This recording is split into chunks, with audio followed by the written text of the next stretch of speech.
tradition of female athletes, and we will not allow men to beat up, injure, and cheat our women and our girls. From now on, women's sports will be only for women.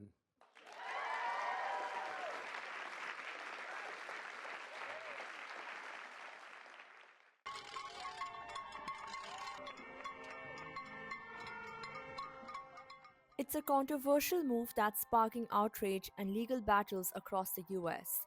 President Trump has signed an executive order to prevent transgender women and girls from participating in female sports teams.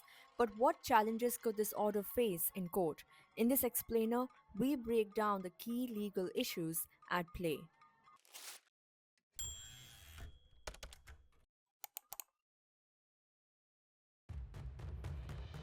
There is no federal law that explicitly addresses transgender athletes in sports. However, over 20 Republican led states have already passed laws banning transgender girls from competing on female teams. Supporters of these laws argue they are necessary for fairness in sports, claiming transgender athletes may have a biological advantage. But opponents call it discrimination, pointing out that transgender girls do not always have an advantage. Trump's executive order aims to do what many state laws have already done: keep transgender women from competing in women's sports. But this time, it's backed by the federal government. His order leans on Title IX, a law that bars sex discrimination in education.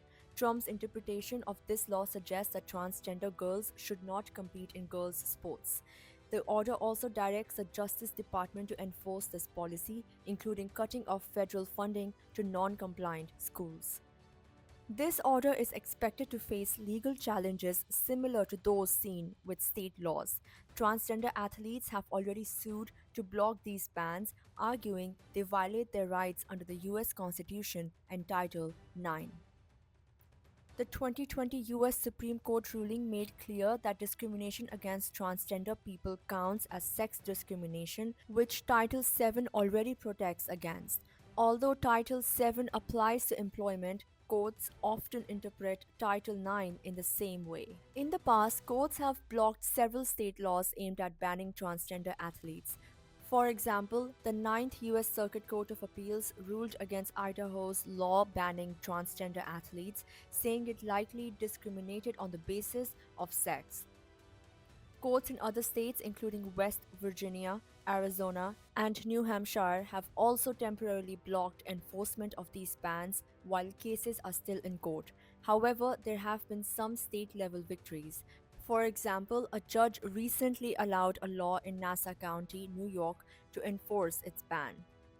These cases are still in early stages, but the legal challenges could ultimately make their way to the US Supreme Court. The court may have the final say on whether these laws and Trump's order are constitutional. Under President Biden, a proposed rule aimed to protect transgender athletes in educational institutes. It would have allowed for some restrictions on participation, but only if necessary for fairness or safety. However, the rule was dropped in December 2024 due to public backlash and ongoing lawsuits. The fight over transgender athletes in sports is far from over. Legal battles will likely continue for years, and the final decision could change the landscape of transgender rights in the US sports system. Stay tuned as this case unfolds and as courts determine whether Trump's executive order will stand or be struck down.